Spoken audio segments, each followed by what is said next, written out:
আমি শ্রীমঙ্গল আরও 3 দিন থাকবো। এই 3 দিন আপনি আমাকে পুরো শ্রীমঙ্গল ঘুরে দেখাবেন as like a tourist guide. আপনি সকাল 7টায় আসবেন, আমাকে পিক করবেন, দেন বিকাল 5টায় চলে যাবেন।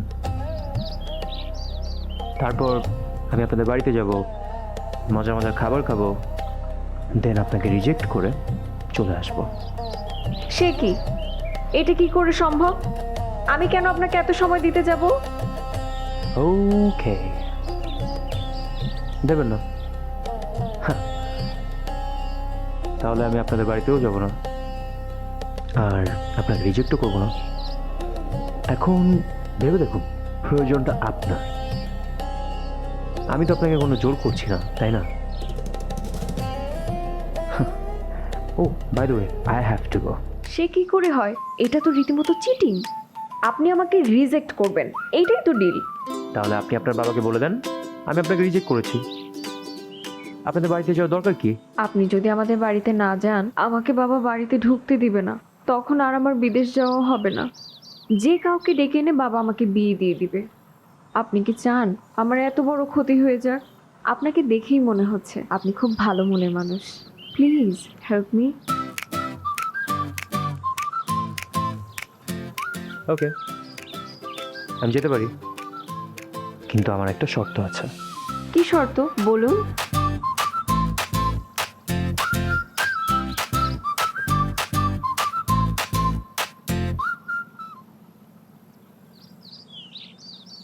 আমি শ্রীমঙ্গল আরও 3 দিন থাকবো। এই 3 দিন আপনি আমাকে পুরো শ্রীমঙ্গল ঘুরে দেখাবেন as like a tourist guide. আপনি সকাল 7টায় আসবেন, আমাকে পিক করবেন, দেন বিকাল 5টায় চলে যাবেন। তারপর আমি আপনাদের বাড়িতে যাব, মজার মজার খাবার খাবো, দেন আপনাকে রিজেক্ট করে চলে আসবো। সে কি? এটা কি করে সম্ভব? আমি কেন আপনাকে এত সময় দিতে যাব? ওকে, দেবেন না? হ্যাঁ, তাহলে আমি আপনাদের বাড়িতেও যাব না, আর আপনাকে রিজেক্টও করবো না। এখন ভেবে দেখুন, প্রয়োজনটা আপনার। আমি তো আপনাকে কোনো জোর করছি না, তাই না? Oh by the way, I have to গো।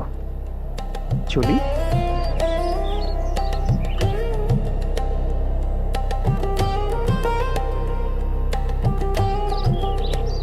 যোগদা কই? পাত্রপক্ষ কই?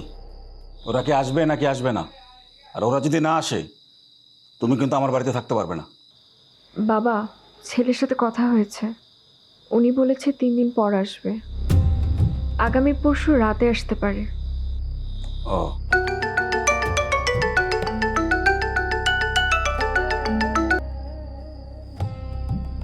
হ্যাঁ মনু মিয়া, যাও তুমি।